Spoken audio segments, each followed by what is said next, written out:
Welcome to Degrees of Separation, a podcast where we journey to learn how we are connected and who we are connected to. It gives us at least a glimpse of how connected we all are. From entrepreneurs and small business owners to difference makers and thought leaders throughout our communities.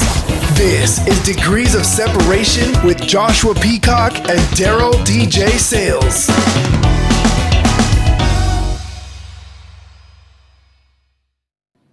What it is, what it do, man. We back off in this thing one more time, man. We back doing it again, man. Hey, DJ, guess what, man? We are getting close to 100 episodes, man.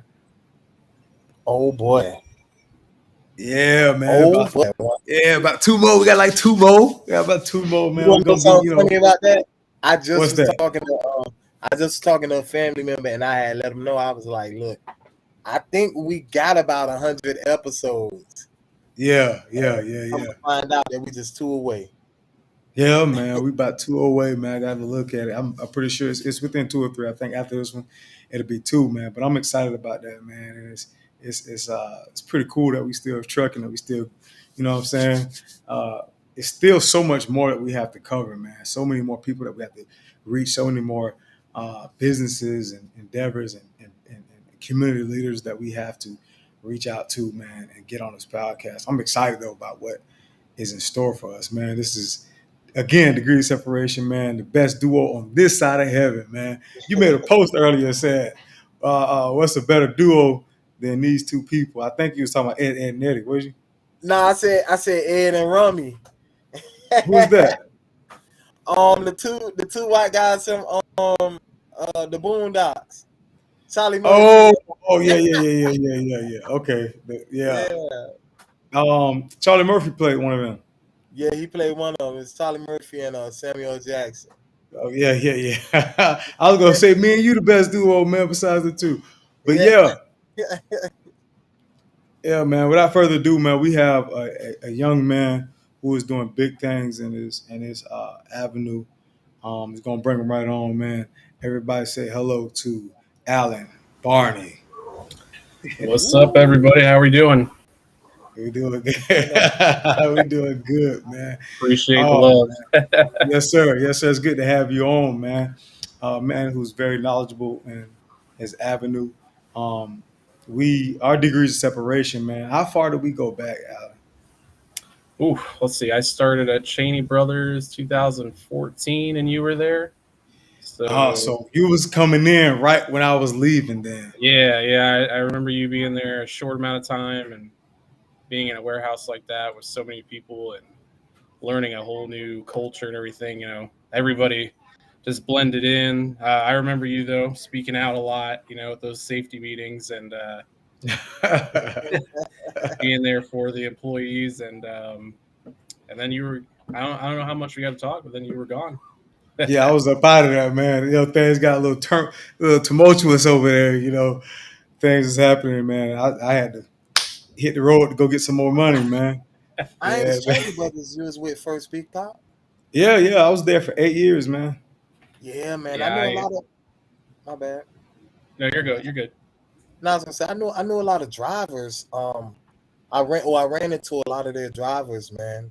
And from what the drivers tell me, you know, they're a decent company, but you're gonna work. Oh yeah. Oh yeah. How long you did over there, man? So I left last May to finish up school and just be a stay-at-home dad. So I did about just over 7 years there, and I was on night shift the first about 5.5, and then that last 1.5 years I was on days. My wife's a 3rd grade teacher, so she went back to work after staying home for a year, and that led to me coming to day shift and just being home at night and the evening. You know, night shift at Cheney, you're gone a lot of days. I mean, you can attest, Josh, 6-day weeks, 12-hour days, and just not a whole lot of time for family. And then the days off we did have, it's like being a zombie. And then it's right back to work. So, yeah, I did about 7 years there. Left on good terms. Learned a lot from that place. just I went back to school, realized warehouse work wasn't for me. Right. And, I said I gotta get up out of here, like you said. Um, didn't go and make more money out of the gate when I left. I'm still working on that. Broadcasting and writing. It's working. It's about working your way up, and so it takes some time. So Right. where I'm at right now, just freelancing at a couple places locally, and just writing and announcing whenever I can and whenever people give me the opportunity. Right. Okay. So let's get into it, man. You are a sports reporter or analyst, or how would you call it? I mean, I know sports pretty well, but I don't consider myself an analyst yet. At times, I think I am, but it's probably just opinion based. But I'm a writer, an announcer. I write for the Ocala Star Banner Sports and then Ocala Gazette, more in a freelance role, covering high school sports around here. All the and they're with 8 high schools. Actually, no, 13. Sorry, if you count the private schools. There's a lot to cover. A lot of events, a lot of athletes, student athletes. Recently, it's been busy, obviously, with football starting, Right. and then volleyball kicked off too. And volleyball is pretty serious around here. Did not know that going in because didn't have much experience with volleyball. It's actually something I've now started to enjoy covering, Right. writing, and then whenever I can fit time in, I go out to Stetson University, and I've been doing some of their play-by-play work on their YouTube channel, Hatter Vision. With basketball coming up, I'm hoping to get myself on some of their ESPN Plus games because the conference that they're in, they have an agreement with ESPN where all their games with the teams in the conference have to be on an ESPN feed. So hopefully I can do some of those games, get some exposure. That would definitely be the most to date with announcing. And then also I announce play-by-play for College of Central Florida Baseball. They have a live stream on their website, and so I do that. And that's where I've gotten the majority of my play-by-play announcing experience. Right. That's hey, I call that big time right there, man. That's a lot of work, man. So first off, where did your knowledge of because you have to have a knowledge of all these different games and different sports. Where does your knowledge come from? Your passion for sports? Um, I would say family, growing up, I was born in Hollywood, Florida, which is right by Miami. Oh, okay. Close to the crib. Yeah. We moved up to Ocala when I was 5, and I grew up in a family that was really serious into short track racing. And so I was always at the track. So naturally, I became big into NASCAR, still am. Um, and then I started playing baseball when I was 5, well, T-ball, and played up until I graduated high school. But those were the sports early on that caught my attention, and it was just something I really enjoyed. I don't know why. I just really enjoyed playing, and I thought, oh, there's professional stuff going on, and I'm like, I'm gonna watch it, buy all the video games, and that's Right. how I became with it. Never got to play football or basketball. I wanted to, but my parents didn't let me play football. Being smaller, I guess wasn't. Hey, I guess it might have been a good decision for me.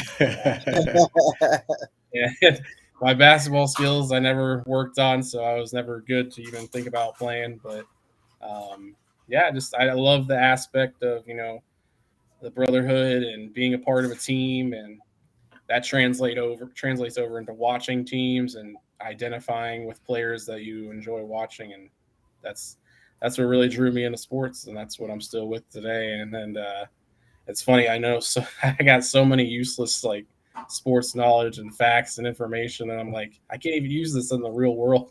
Right. So I got somebody I want you to challenge in some sports trivia, man. A guy I work with. He think he could beat Swami if it was still a show. He think he could beat Swami. I was like, man, you can't beat Swami, man. So I got somebody for you, man. I remember that show. It was short lived. I don't think it really lasted much more No, than a I don't couple think maybe seasons. a couple seasons. But I remember that as a kid watching that and thinking, man, maybe I should go on there. But then some of the questions they would ask, some sports, I'm not as knowledgeable on. Like, I don't know about this. Maybe I shouldn't go on there. All right, give me your favorite sports video game all time. Ooh, hit me with tough questions. Probably NCAA football. It doesn't matter the year. I loved it from baseball, NCAA baseball, football. football. Oh, okay, yeah. Probably from about.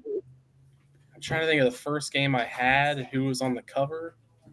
I think it was like 07 or 08. Yeah. So it was before Tebow. I want to say Reggie Bush might have been the first cover. I think that was that 04? Somewhere in there. 04, 05, before, You sure it wasn't somebody from Louisiana? No? Nah, ain't nobody from Louisiana make it on the cover.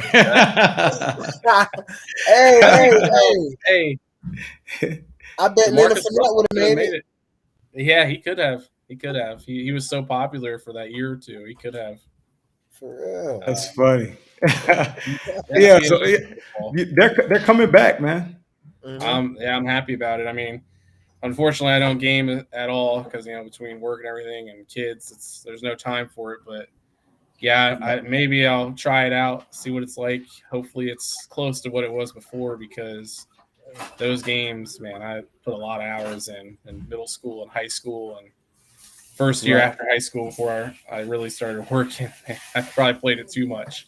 Right. Yeah, he was on 2007. Reggie Bush? Yeah. Okay. You called it, man. You called it. It was somewhere in there, but I think was Jarrett the Boise State quarterback, Zabransky? He might have been on there before him. I remember that game being one that I played a lot too. Let's see if I can find it. I don't see it. No, the Trojans was 2004. I think Fitzgerald was 2005. Yeah, I didn't play that year, so yeah, that was the game, man. Whew. Yeah, I'm happy it's coming back. I still game. I got 5 kids, but I squeeze it game in a little. I squeeze it in there. Squeeze it in there. Yeah, it's hard. Man, you one of the many few. Got 2 systems too. Yeah. I got the PS5 and the Xbox Series X. That's a dedicated gamer right there. Yeah, man. I don't even play them like I might go a week without playing them, but then when I get in, I play, get my day or two in, and then back to work and taking care of children, man. Yeah, I got a good friend. He has a kid as well, and about a year younger than mine, and he's a really big gamer on Xbox side, and I'm like, where do you find time to play all these games? Because he works too, and he somehow finds the time to play it. But I mean, it's probably something personal choice where you want to know the secret? Huh? Didn't you want to know the secret? What's the secret? Bump them kids, man. Oh. That's a joke. No, they like to see me play, especially if I'm playing like Spider-Man or something, with superheroes. They sit there and watch you all day long and give you tips on what to do, Yeah. But go ahead. Go ahead. No, I was just saying maybe it's just me. Maybe I don't like gaming as much as I used to. I don't know. Right. But okay, so back to how did you what if someone wanted to get into your industry, get into being a sports writer? What would be the requirements for them to get started? I think before it was go get your communications degree, bachelor's in college, or in journalism, one of those, and go from there. Try to intern or work at a local place, newspaper, website, covering a team. But now with how influential social media is, there's an easier track to it. If you're just a naturally gifted writer or it's something you want to try, there's a lot of, like I said, websites, news outlets, newspapers that are willing to give people a chance, on a maybe an intern basis or freelance or whatever it may be. I still probably recommend maybe trying to go to school and get that degree,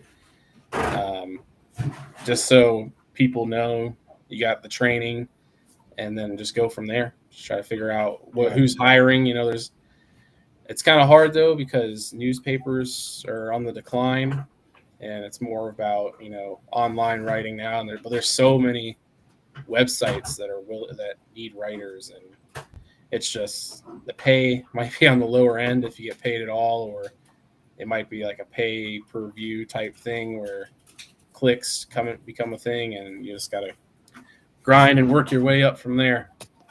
All right. Well, we need to make sure that we get your information so we can click it away, man, so we can run it up for you, man. If that's your pay stature, how you get stature. Yeah, I appreciate that. Luckily, it isn't right now, but I know it can be. I wrote for a website for a very short amount of time I think it's last year, and they paid you per views on each article, and you had to hit like 1,000 views just to get paid. And I mean, depending on if you got a following, you could get to that pretty easily. But when you're first starting out, it's tough, Right. You have to go. You have to ghost it. Just start ghosting. When you go to sleep, just go to click it, man. Yeah. Just click away even when you're asleep. Is that what all of the freelance work looks like as far as being like you said, a writer? It depends on where you go.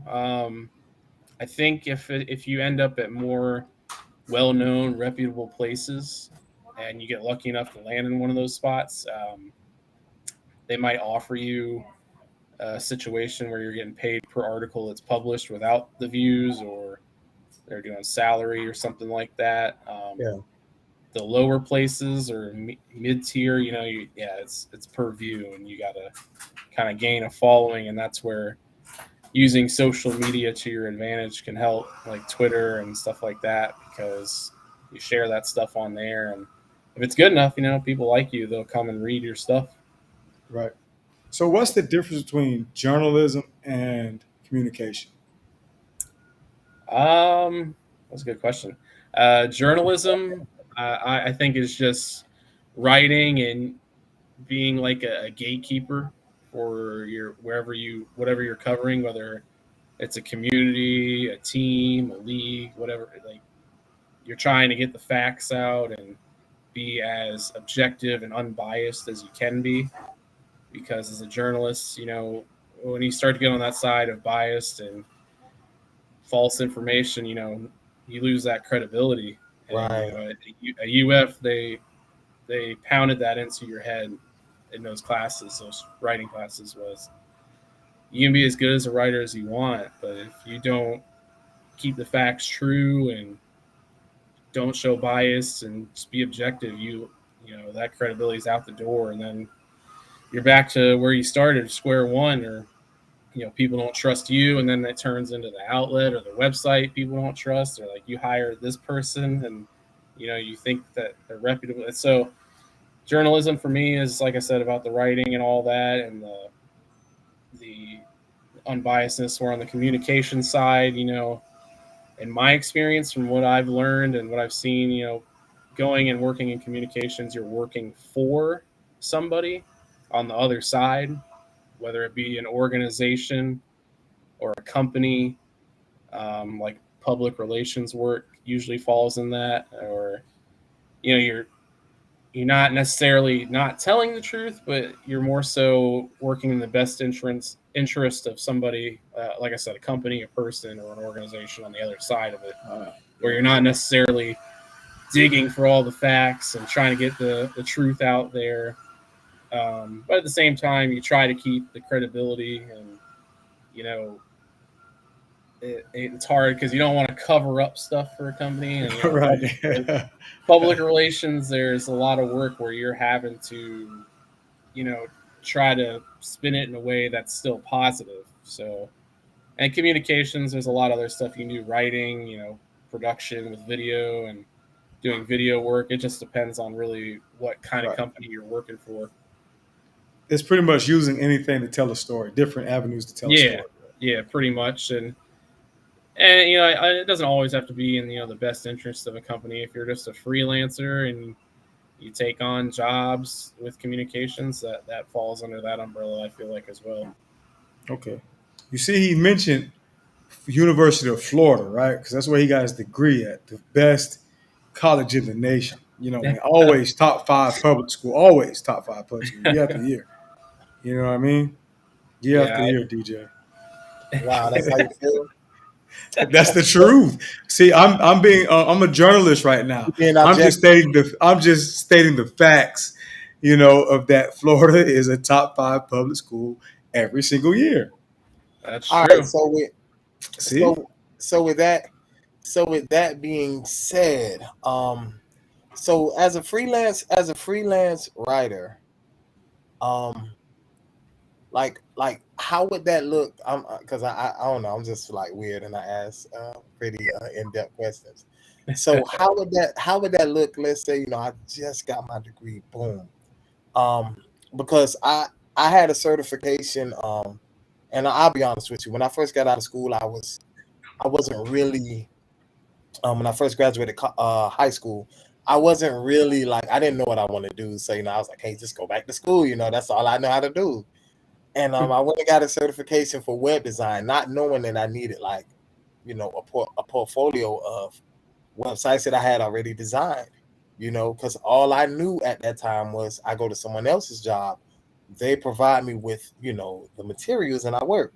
But with writing, is it's would you need like a portfolio or some type of work that you have to show, like is that where that freelance work comes in at, where you just kind of intern or volunteer your abilities, and then you can kind of look forward to I guess landing a decent long lasting job.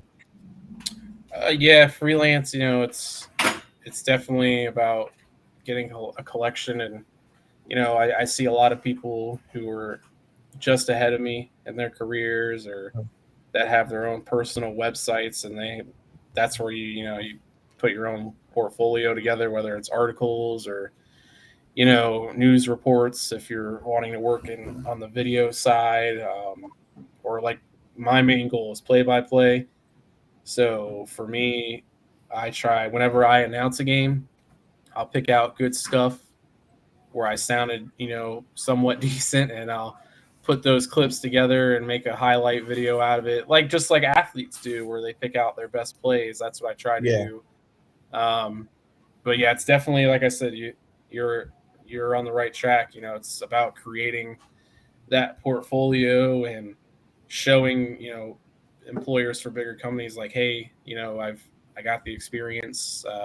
This is a body of work I've done, and I feel like my skills would be good for this job if it's a situation where you're in an interview or applying. Um, and then it also comes into play I feel like on social media where you can continue to share that stuff, and hopefully maybe somebody who's following you knows somebody who knows somebody, and it can work out that way. But yeah, definitely with freelancing, it's about putting that big collection together and just getting reps, getting experience, with writing especially. You're always working on your craft, trying to find like new words to use, things like that, different writing styles. Yeah. In sports, sometimes depending on what you're doing, it can get a little static. If you're constantly writing like recaps or profiles or team previews, you got to find a way to not sound the same all the time. Kind of like with announcing, you want to change it up. So yeah, you have a right point there. Just creating a body of work, just like try to think of a good example, like an athlete. Just creating that body of work, like with a college player, they're trying to put film on tape for those NFL teams, and Yes. you just got to get in there, especially with play by play. It's huge because you got to get a lot of experience, and it's all about getting reps out there. So Right. Right. How hard is it to do play by play when you're not familiar with the team and you're not familiar with the names of the players? So it's interesting because you got to prepare. Speaking on my behalf, like I've only mostly done baseball so far at the junior college level, and Okay, that's a little more. That's a little slower pace to where you. yeah, Yeah, yeah. yeah. Fortunately, it's easy to find rosters and stats, and just for me, I just print it out. Do a little bit of research, try to figure out like who's their better players. Luckily at a level like CF, I have a lot of leeway to do what I want, and I'm in the booth by myself, so I kind of got to create stuff to talk about on the fly sometimes, and that's where coming into play. I'm talking to the other opposing team's coach maybe before the game or a player, just trying to interview them, get some background information, whatever I can, and then just do a little bit. It is tough though because but maybe not baseball. I take it back. I don't think it's too tough with baseball. It's slower. You got a lot of dead time in between. Mhm. I don't know how it's going to be once I start doing football and basketball because those are a lot more pace to them, man. It's gonna be a learning experience for me, Right. but it's all about preparation, just like with players. You just got to do your homework on the other teams, look at rosters, try to look back at previous games, see what the starting lineups were, who are the top performers, so you know who to look for when it comes time to play. Right. I was gonna ask you, but you kind of answered it already. Are you the color guy, or are you the like this what's the other guy called? Oh, so well, usually it's the play by play, and then you got the color, like the analysts. Right. Usually, like when you're watching on TV, that's like the former player, the former coach. Yeah. At CF, I'm by myself, so I'm doing both. Fortunately, with all the years playing baseball, I tend to also have a lot of knowledge about the game itself when it comes to strategy. So that I lean on a lot in times when there's nothing to talk about at the game, whether it's a mound visit or whatever. Um, the other sports with Stetson, like I did soccer already, never announced soccer before that, and I was by myself.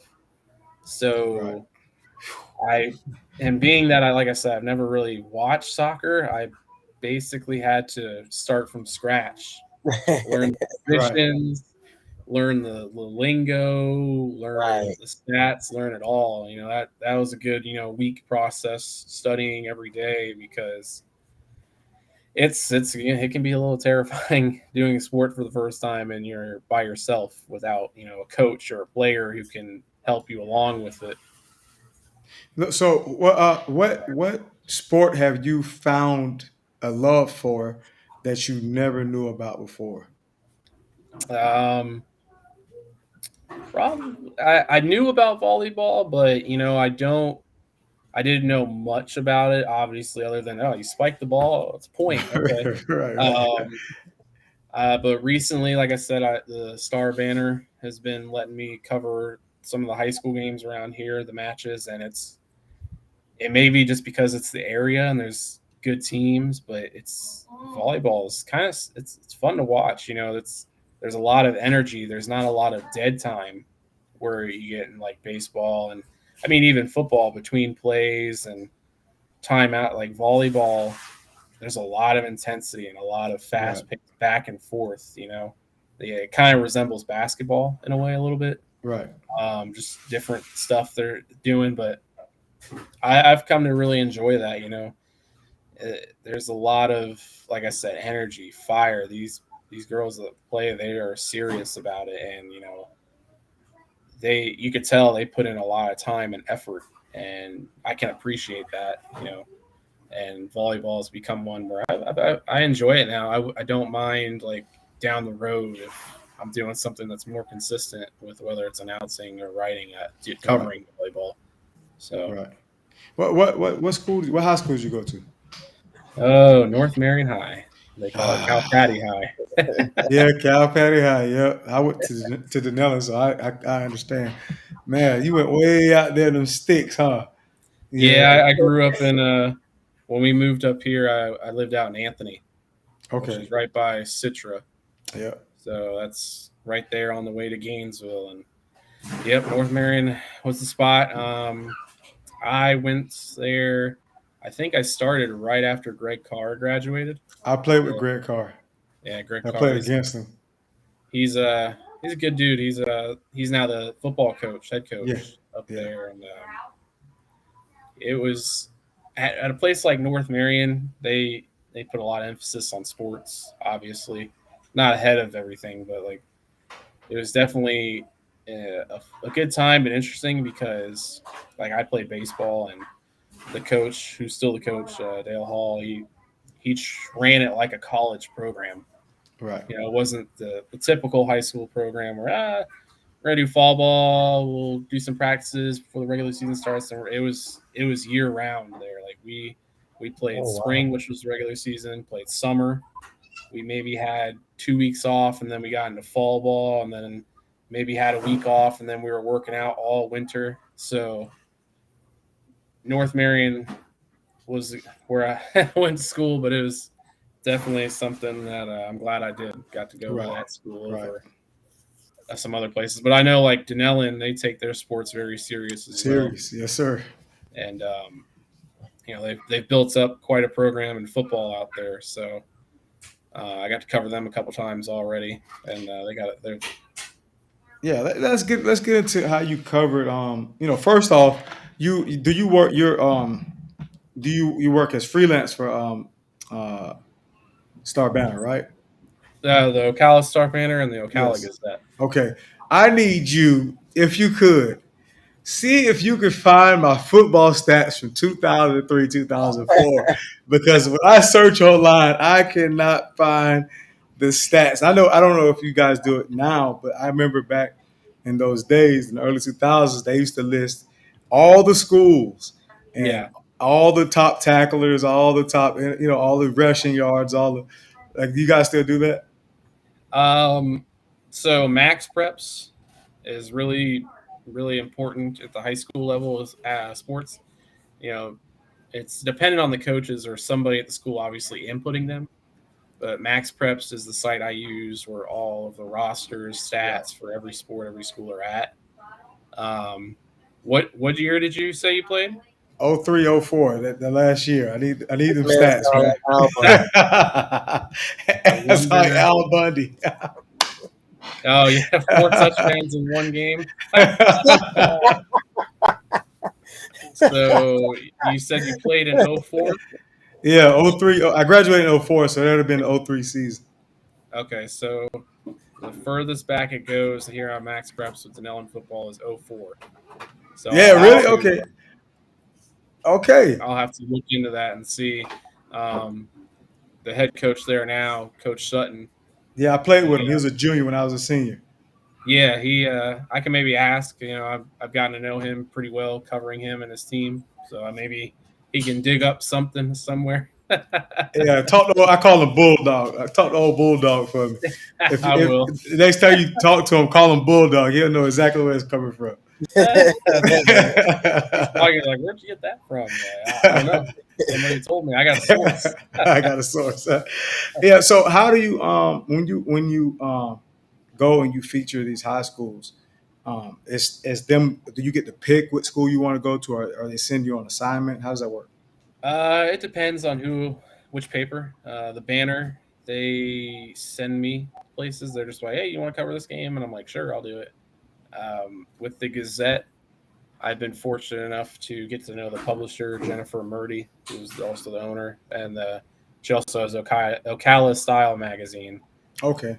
And I came in right after I started the Banner, and she got her information from somebody who worked at the Banner, or my information, and she brought me in and talked to me, and she said, we're trying to bring our sports section back because we haven't really had the resources or people since COVID happened to really cover high school sports, specifically football, the way they wanted to. And we kind of created a plan, her and I and the photographer, where I pick what I think would be the game of the week in the county or involving county teams and go and cover it in person, write about a recap for it.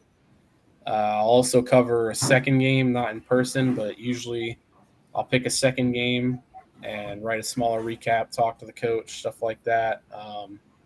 So yeah, I have leeway when it comes to the Gazette, and that's been fun to do because I try with all these football teams and high schools around here, and a lot of them being really competitive. It's fun to look at each week and be like, all right, well, which game do I want to pick this week? And you got North Marion, who's really good. Right. They're generally good. Vanguard's usually really good. Denellen is always solid. Trinity Catholic is another really good program.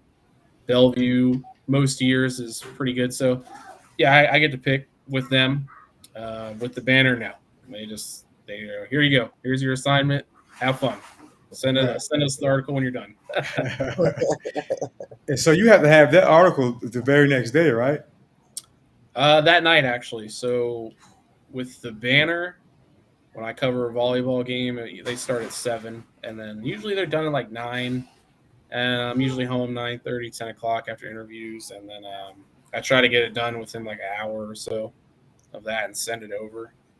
And then usually it's up pretty quick. The editor runs through it, obviously, fact checks everything with me, and then it's usually up on the website within the hour or two that I'm done with it.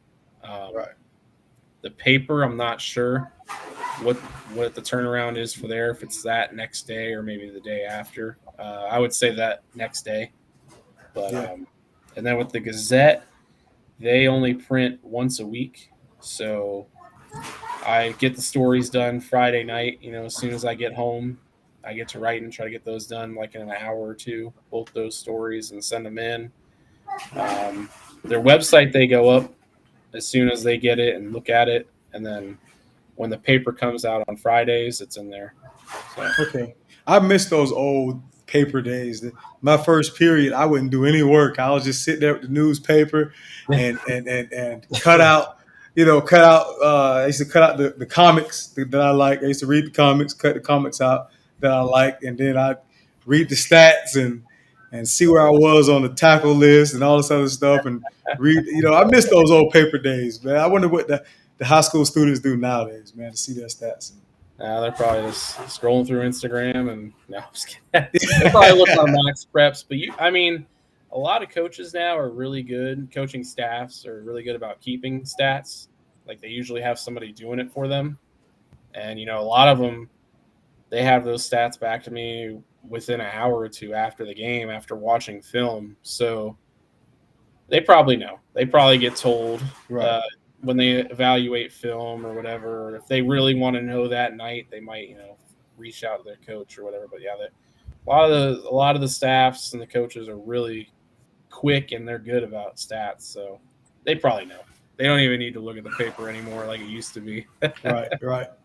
Now, since building these relationships, and I might be putting you on the spot, but we ask these type of questions here at Degree Separation. Which team, if any, in Marion County has a shot at state? Oh boy. Oh, no, that's not that bad of a question. All right. So I think there are about 3 teams that I think have a really good chance so far. I mean, it's still really early. I mean, I don't even think they're halfway yet. Based off what I've seen so far, Trinity, they're trying to figure out their quarterback situation. Their guy graduated, so they've been trying out younger guys. Their starter originally for the season's out, and last night they played Rains from Jacksonville. That's who beat us in 2004 in the Final Four. Yeah, they're a historically good program. They won the state championship in 17 and 18, I think. So okay. Trinity's trying to work out quarterbacks. They started a sophomore last night. He struggled. They brought in a freshman, and that freshman played the rest of the game. If they can figure that out, they got a really good defense and a really good running back, Bo Beard, who's a real workhorse. So they might have a chance. Their record is only 2-2, but they've played a tough schedule. Like I said, they played Rains, first week they played Florida State University High up in Tallahassee and lost by Hold 3. on. I've never heard of that team before in my life. Florida State University High. Yep, that's a real thing. It's obviously in Tallahassee, and they're a really good program too. That's the team Trinity lost to in the regional finals last year. I think the Rattlers have a high school too. I want to say for real. They probably do. There's quite a few. It's actually right. If I remember, it's right down the street from FAMU. Same corners and all. Is there any like correlation between like or what's the word I'm looking for? They're separate entities though, right? They're not. It's not like a. I'm not sure. I mean, they're named the same and they have the same color scheme. So, right. I mean, there might be something in between where they're helping out. Whether it's funds or in a legal way, of course. Right. But I'm not totally sure about the relationship. I only heard of them through covering TC. But TC's solid, and they're generally they are. They're going to be probably in the playoffs, and then everything is all hands on deck from there. You never know what's going to happen. Vanguard's really good. They're 2-2 also, but I mean they've played really good teams. A couple weeks ago they traveled up to Jacksonville to play Niceville, and they are generally a good team. And they lost. I think they lost by 7. And then last night, they lost to Buchholz from Gainesville by 3, but Buchholz is really good. They're 5-0. Their quarterback's committed to Florida, but to play wide receiver. It's Trent Whittemore's brother, Creed. Okay. And they also have another Florida commit on the defensive line, so they're really good. I mean, they made it to the state finals last year, and they brought back most of that team. So Vanguard's played tough teams. And they played them close. I mean, they lost on a field goal.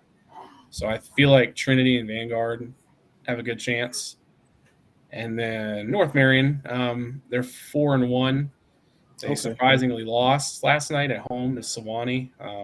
If you look on paper, North Marion probably should have won that game easily, but that's how football is. You walk into a game and maybe you didn't have the same focus or mentality at practice that week, and heading into the game, maybe they didn't think they were going to be a tough game and they lost at home. So, but they do have a lot of talent. They got a really good quarterback, ton of receivers that are college level ready. Obviously when you have Carr coaching you, that helps out. They're really good. They got a lot of talent as usual. Those 3 are really good. Denellen has a chance. You just said it because I'm on. It's difficult to judge them yet because Coach Harris is gone. Right. He left and Sutton took over, so there's somewhat of continuity, but they're a really young team. They got a freshman at quarterback. They got a lot of young guys on the defense, and I mean. They're 2-2, but their 2 losses are to North Marion, who's really good, and Vanguard.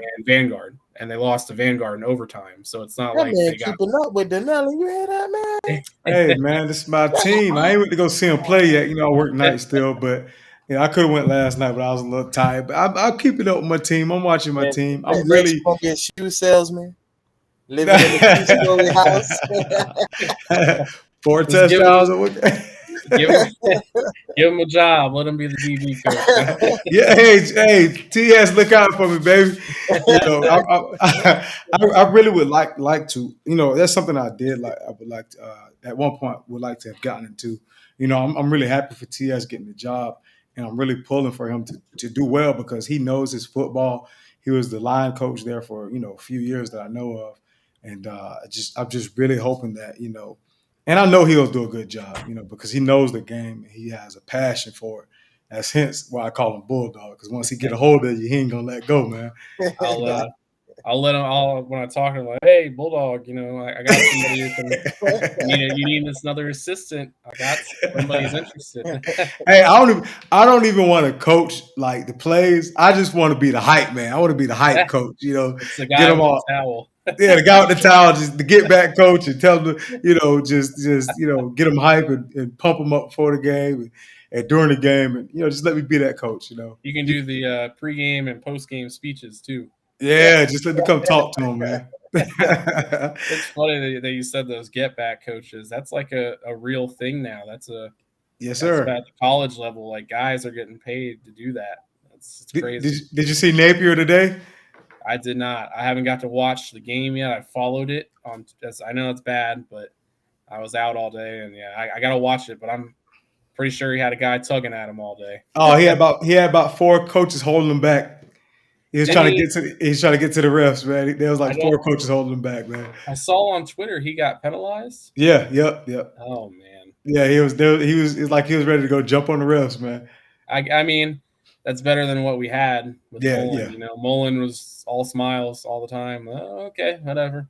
Penalty on us, it's fine. I agree with everything. But which brings us to I saw you on the it wasn't on the sideline. You was in the end zone covering the Gators a few weeks back.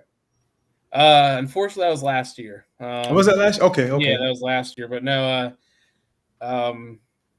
working with connections at UF, the college tries to help out their students as much as they can with resources. And last summer, I got an email from my school email. This website, Inside the Gators, the owner's looking for some interns to cover the teams, football and basketball mainly. That's really all he covers. And reached out, said I was interested, and I had to write like a short article about like a position group that could be a strength for last year's team, and liked it enough and took me on. So I got to cover them. I came in probably a month before last season started. So early on, it was a lot of just covering press conferences, after practice and whatnot. And then once the season started, his outlet was given 2 media credentials for each home game. And, there was 4 or 5 interns, and he would just put in a group chat, who wants to cover this game this week, and who wants to be in the press box, who wants to be on the sideline.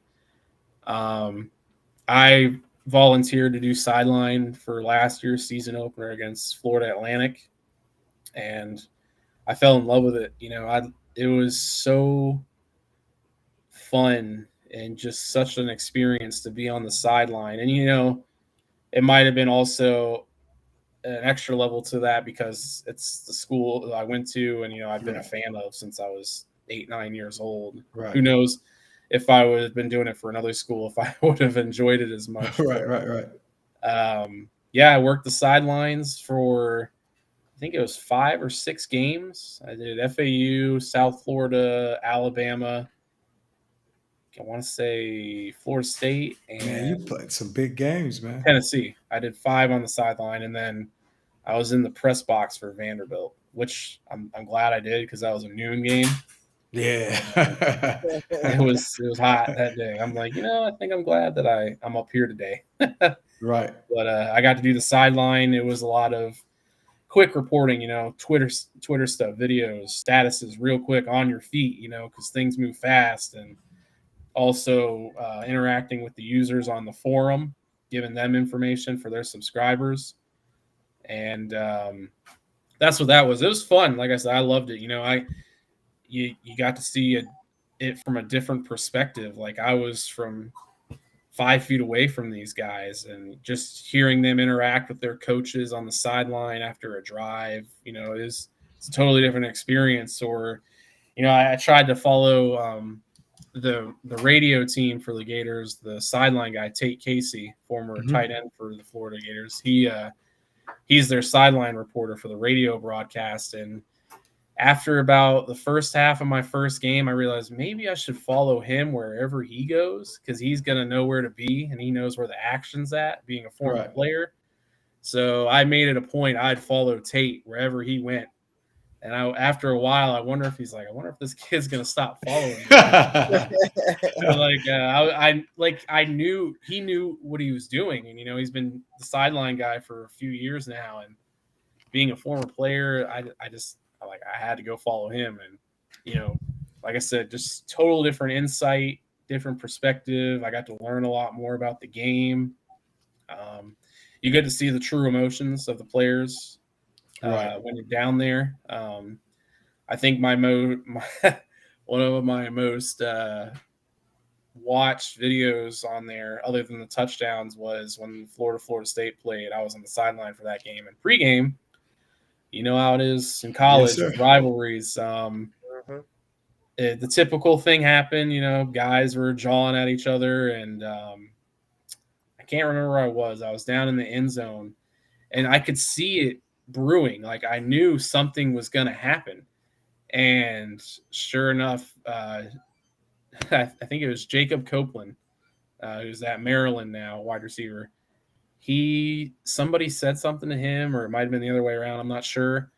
Next thing I know, I'm on the Florida State sideline pregame, and there's just like this convergence of players, probably about 15 to 20, a group from each side, like just coming at each other. And, and those tussles, it's every man for himself. You don't want to get hit. You don't want to get, when that group starts moving, because now you got coaches and stuff involved. It's like it's a pack. You don't want to get trampled by them. So like I'm trying to video it as it's happening, because nobody was throwing punches, but people were in each other's face. And you're trying to video it while walking fast backwards, and it's a bad video, because part of it, my phone's pointed at the ground because I'm trying to get out of the way. Like, I got like 100 people, they're trying to break it up, but it's also moving at me. And I'm like, I don't want to get ran over and get carted out of here. That's embarrassing. But it ended up being a really good, decent video, part of it, because you got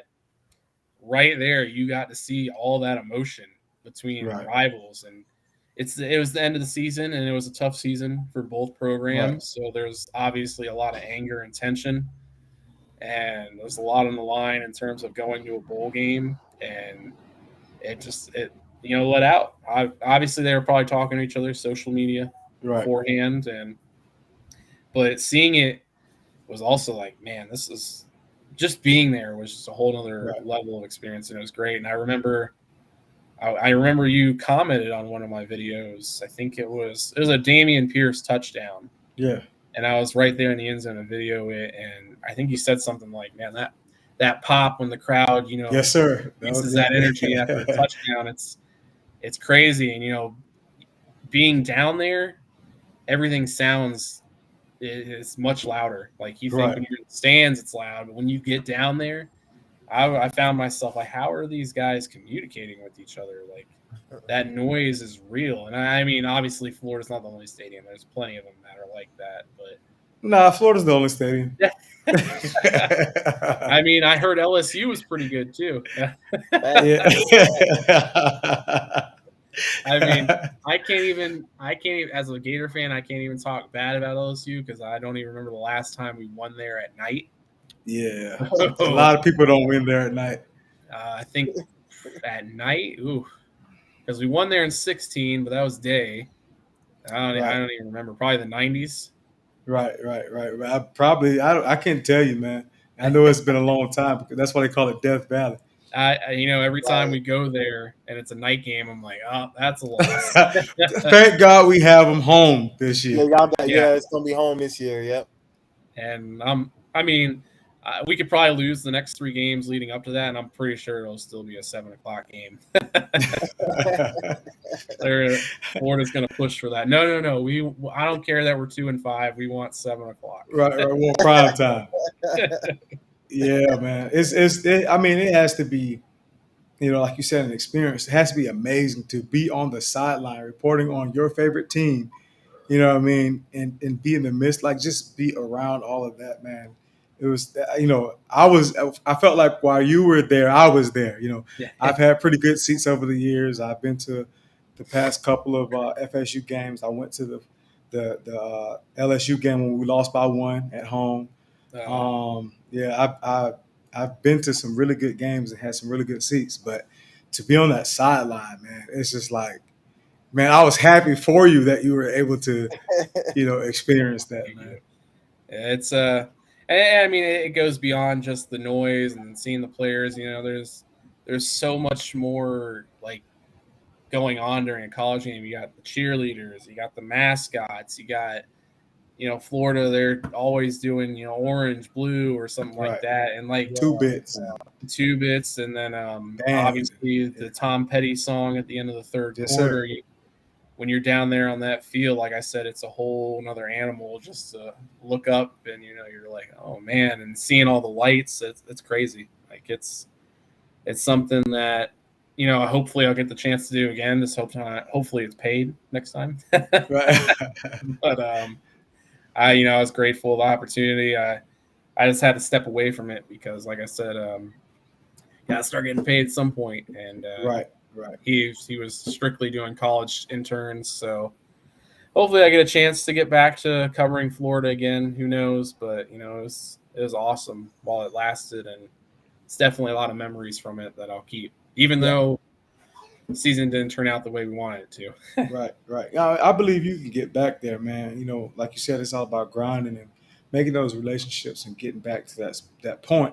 So let's talk about pay structure, if you don't mind. How, like you mentioned it a little bit before, but how does a freelance person or get paid compared to a person that's on staff, and how do you get on staff after being freelance? So with the two newspapers that I'm working with, like I said, I get paid per game, no matter what the views or clicks are. And they have salaried positions that I know of. I don't know what the structure is there, the numbers. I think what it is you kind of work your way up to that. If Right. you put in enough quality work and you build a rapport with, usually when you're a writer, the editor is the boss you're reporting to.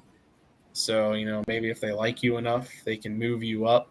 Or, like I said, for me, like my ears or my eyes are always looking, even though these are great opportunities I'm with right now, I'm always looking around to move up whenever I can. And, maybe you just got to kind of hope that somebody else maybe sees you and gives you an opportunity. When it comes to the salaried positions, that's the same. There's no, you're getting paid depending on views. You just get paid a salary and you go from there. Now, might be like a lot of other salary positions though, and there starts to be a misbalance in hours and what you're getting paid, but that's part of the career, like any other career with that. And also, like I said, if they like you enough and maybe you're able to ask them, you wait for that next salary position to become open and try to fill it in from there. I haven't really gotten to be in that part of that process yet. Maybe soon, we'll see. But it's definitely, I kind of like freelancing, honestly. Yeah, sure, the constant flow of money may not be there compared to the salary position, but freelancing offers you up an open schedule, and like I said, you get to pick and choose when you want to work, what they offer you. You can say yes or no, and I like that openness right now. It allows me not to be tied down, 5-6 days a week, Right. 8 hours a day. So, and even before, like that last semester or two before I graduated, I really thought, maybe first year or two out there, I'm going to freelance because, like I said, it offers that freedom where I can juggle all these spots and these positions and say yes or no, and then if a better opportunity comes, I can be like, I don't have to say, I'm already in this full-time position, I got to pass. I can be like, yes, I can do that for you, whether it's announcing or writing. So I like freelancing for now, but hopefully. So, which do you like best? Do you like the writing or do you like the announcing? Ooh, that's a good question, because when I was in school, I was so down, not down, I should say, I was so set on announcing, and writing was like a side thing where I'm like, yeah, if that comes up, I'll do it. but the more I got to write, the more I enjoyed it. You get to meet more people, I think, as a writer, because you're covering people, so you get to talk to them, and if you're covering them consistently, you get to know them a little bit beyond what they do. And I really have started to enjoy writing to where it's almost to where instead of before, where if, like, let's say I had two great opportunities, one play-by-play, one writing, where I might be like, oh yeah, I'm definitely taking play-by-play, where now I might be like, maybe I'll take writing. This year I've definitely done a lot more writing than announcing, and I'm grateful for that because it's allowed me to hone my skills on that side. And writing can sometimes be more satisfying because when you're announcing, it happens so fast. You're in the moment. You're worried about just being correct and not stumbling over words, and then it's over. Next thing you know, the game's over, and you're like, all right, well, I guess I'll just wait for the next game. Whatever. Right. Might go back and listen to see what you can improve on. But with writing, like I said, you get to meet people, you get to know people, and when you see that story get posted online or in paper, you get to see that body of work that you've done. Right. And for me, that's, I don't know, really satisfying to see that story come together and tell another person's story. Or, when I cover a game, be like, all right, here's what happened. And then, people can be informed about it. So, like I said, I still lean towards announcing. But now I double think. I think, well, maybe a really good writing position is something I would take. And it's odd because there seems to be more opportunities to write than announce. Right. Which is surprising because, like I said, newspapers are kind of on the downswing, and it's more about online writing now. But I don't know what it is. I guess with announcing, these people, once they find a quality spot, they don't let it go. They either I say they either find a better spot or they die in that spot. Yeah. And I don't blame them. I mean, you look at somebody like Mick Hubert. Yeah, he did it for 35 years, I think, 34 at UF. I don't blame him. I mean, once you get to that level, I mean, for me, it's not the top of the food chain in announcing, but it's it's close enough to where, is it really worth a move once you get to that point? Right. I don't know what they got paid. I don't know but it's probably good enough to where you're like, I'm happy where I'm at. So I don't want to say it's an easy job because a lot of work and research goes into it and staying focused, but comparing it to, being a teacher or a firefighter or medical, like a doctor, and it's a lot less pressure, Right. There's a lot more fun to it than those jobs because you're just talking about sports. That's all you're doing. Right. So, and for most sports fans, that's like the dream. I'd love to get paid to talk sports and watch it all day. Like, right. I'm not gonna put you on the spot. Maybe if you want to, you could give me your best Mick Hubert. Oh my! Oh no. I'm not there yet. I remember I tried it. I tried that a couple years ago, and I think it was my wife did the same thing. Like, I did it, and I could tell she might have been nice to me about it. She's like, it didn't feel like, once you get so used to hearing an announcer and one who's got a big following, trying to emulate them, it's like, ugh. How was mine? How was my old mine? That was good. It was good. Oh, thanks. Appreciate it. Thank you. I'll maybe we can fit you into the Denellen booth. I'll talk. Yeah. Put me in there, man. There's the guy who does the announcing at the stadium for them now. Man, he is entertaining. Like I said, I went and covered North Marion at Denellen a couple weeks ago. Right. And even though Denellen lost 35-0, the whole game he was entertaining.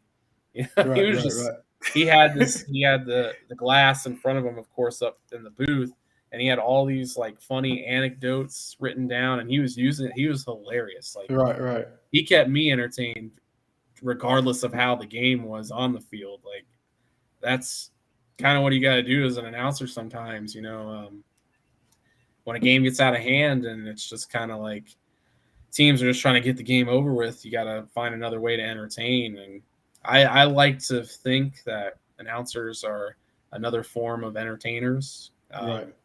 Not at the same level as musicians and actors and stuff like that, but you got to entertain the crowd. I mean, you can't, or the people watching, because, if you're monotone and you have no life to your voice, people are going to mute you. And, yes. And in the age of social media, I see a lot of announcers get dragged for just their attitude and their energy. Joe Buck, for instance. Oh, my goodness.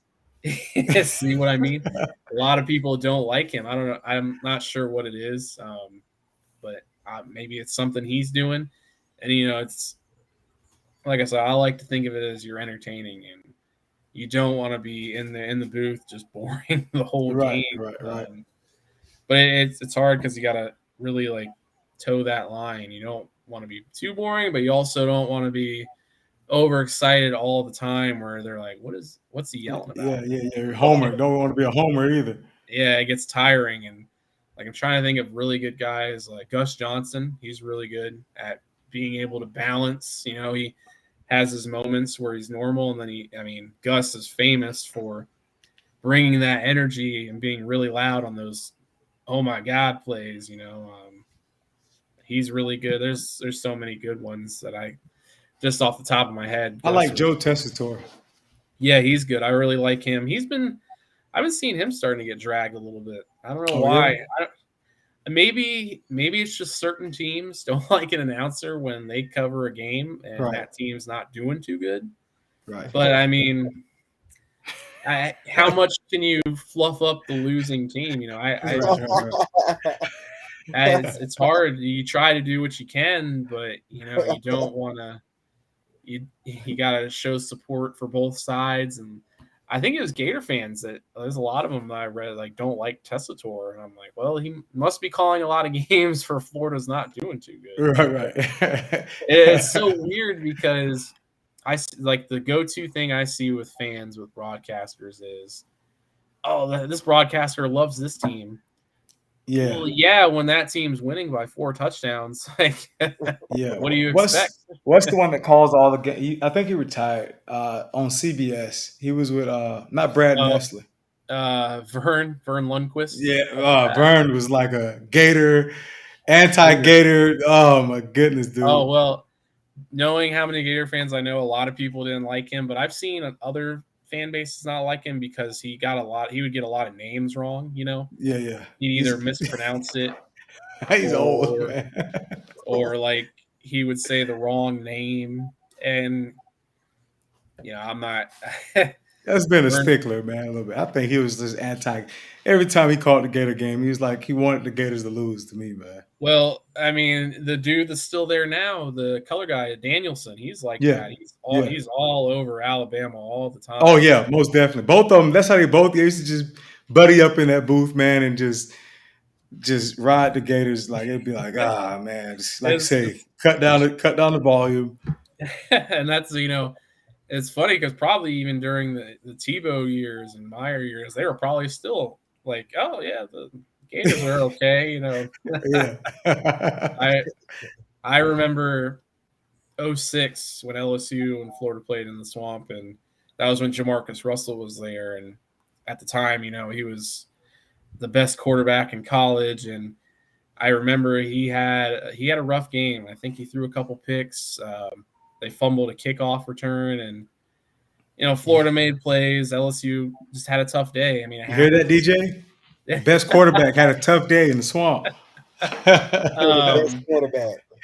But I remember specifically that game. Towards the end when they had the game in hand by like 10 or 12 points, and in hand. it was still all Jamarcus Russell love fest, and it was Yeah. What about Chris Leak? Yeah, what about Chris Leak, Great man? game, What about the Florida defense that just held Russell? And they had receivers. I mean, what they have? Dwayne Bowe, Early Doucette. They had some. They had a squad dudes. back then, man. They had some dudes. That was the year before you guys beat Ohio State to win the title. 07, I think 07 you guys won, right, DJ? He don't know, man. He ain't no real fan. I'm not too certain. I'm gonna be honest with you. He ain't a real fan. He's just a Gator hater. That's it. Oh no. I'm not originally from Gainesville. So you're not from Louisiana either, but you like all right, I'll tell you how I became a Louisiana fan. All right. I started off playing NCAA, and I was like, man, you know what? I like my favorite color is purple. I'm like, man, I was a little kid. I'm like, I like this team. This gonna be my team from here on out. Since that day forward, this is my team. And he still don't know it. Still don't know that about his team. Oh, no, he's more astute in other areas of life, and not football or sports. So, but basketball. Okay, yeah, all right. Basketball. Ben Simmons.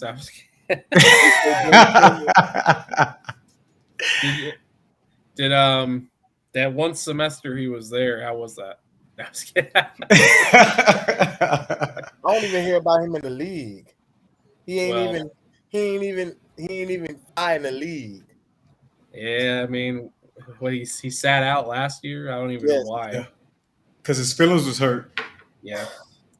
Is he in Brooklyn now, right? Yeah. Oh man. With Kyrie. Brooklyn's pretty stacked though. If they play. Yeah, I was about to say if Durant and Kyrie play. If they all play. Bro, Durant don't usually sit out though. I guess. But then he missed. But he just missed that 1 year when he was hurt. Yeah, I'm about to say, it's what other year did he miss other than that? Yeah, you're right. You're right about that. Okay. But is Kyrie going to play all the games this year? I think they tried to put it in his contract that he played a certain amount of games. Well, that's good that they got Simmons, because now when Kyrie's out, Simmons is there to hit all the twos in the world. It's hilarious, man. That is hilarious. I can't even talk. I used to be a Magic fan. I gave up on them years ago. You can't give up on them, man. That's your team. You got to stick with them. Oladipo? Yeah, I mean their high point was Shaq and Penny, and then Dwight for a couple of years. When they had T-Mac. Yeah, that was a good run too. And then I don't know, this past decade's been pretty rough for them. I'll tell you the good thing about the Magic. Is they have cheap tickets to go see other teams play. I had 3 times now in the past year, with my daughter, we've gone and seen Disney on Ice at Amway. Great stadium for Disney on Ice. Or arena, sorry. Oh, that's hilarious, man. That's hilarious. Allen, man, it's been a pleasure having you on, man. I have some off air. I want to talk to you about a couple of opportunities I think might be beneficial to you, man. But again, we appreciate you, man. We thank you for coming and sharing your experience as a sports writer. And I know that there's a bright future in this avenue for you, man. A man with your passion, a man with your knowledge, and a man with your just drive to be better. There's nothing but up for you, man. With that being said, man, let them know where they can find you at, and if you have any other words. Yeah. You can find me on Twitter, Allen, ALLEN _Barney, 03, all lowercase. That's really all I use. I don't really have the other sites, but I appreciate the words, man. It can be, it's a grind in this industry. It's dog eat dog, and there's always somebody looking to take your spot, and there's always somebody working harder than you. So Like I said, I really appreciate it, the words and bringing me on. I give you guys a lot of credit. I've tried podcasting, and it's hard. It's not for the easy. It's you got to work at it. You got to create a following. You got to find content to talk about and keep it fresh. And not sound the same every week. So, like I said, I give you guys a ton of credit for what you guys do with podcasting, because it's definitely not easy. It's not what it used to be, where you just got on and started talking. Now, like, you got to promote it. You got to create graphics for it. You got to do editing and all that stuff. So, like I said, you guys are doing a great job with what you're doing with this. And like I said, I just appreciate you bringing me on. Just going to keep working at it, keep grinding, and hopefully these opportunities keep coming. Yes, sir. Yes, sir. DJ, what you got for us? Yes, you guys can always find me on Twitter. Just like how my name is written, Daryl DJ. Twitter? My bad. I said Twitter. You're not going to find me on Twitter. That's something we got him shook up. We got him shook up, Allen. We got him shook up. The bluebird got him. I never see y'all. See now I feel like y'all got to see me on the court, man, because y'all think it's for play. Nah, I'm gonna hook you with a hook shot, man. This man's 6'5", man. Can't do that with no, you, man. I ain't even that. I can't beat. I suck at basketball. You kill me. Hey, two verse one. 2 verse 1. All right, me and you verse him. we might maybe.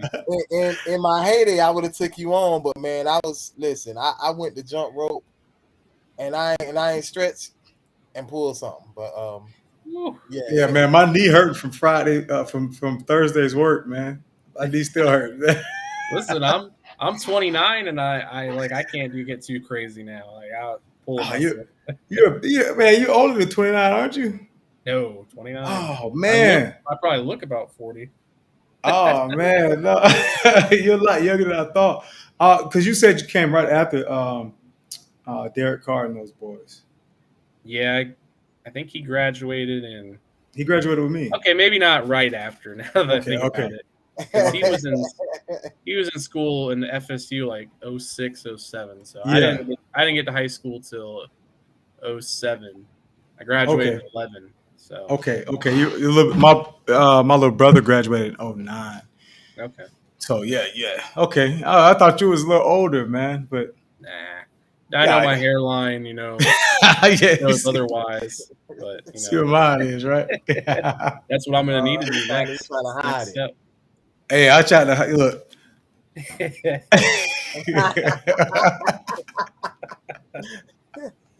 but go ahead, DJ. Finish what you were saying. Man. Yes, it's Daryl DJ Sales at Instagram, and also on Facebook, man. And I do have a Twitter, but I don't use that thing. It never caught on for me. It looks like a bunch of words. So yeah, that is a lot of crazy. And you can also find him at Clubhouse at Shaman. Yeah, I do my little 1-2 on Clubhouse every now and then. I saw you peeked in on the room I was in, man, the other day. Yeah, do that real quick, man.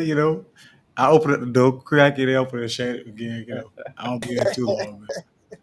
But you can find us at Degrees Separation on everything. That's DEGREEZ of Separation. Allen, man, we appreciate those kind words, man. A lot of people don't understand what goes into podcasting, but I understand. I thank you for understanding that and those words of motivation for us to keep on grinding. But again, on all streaming platforms, Degrees of Separation on Instagram, Degrees of Separation on YouTube, Degrees of Separation, all one word. Anywhere that you can find podcasts, on Spotify, iHeartRadio, Apple Podcasts, Degrees of Separation, degrees with the Z.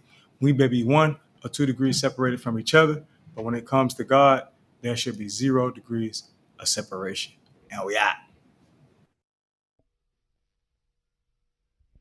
Degrees of separation, connecting to the source.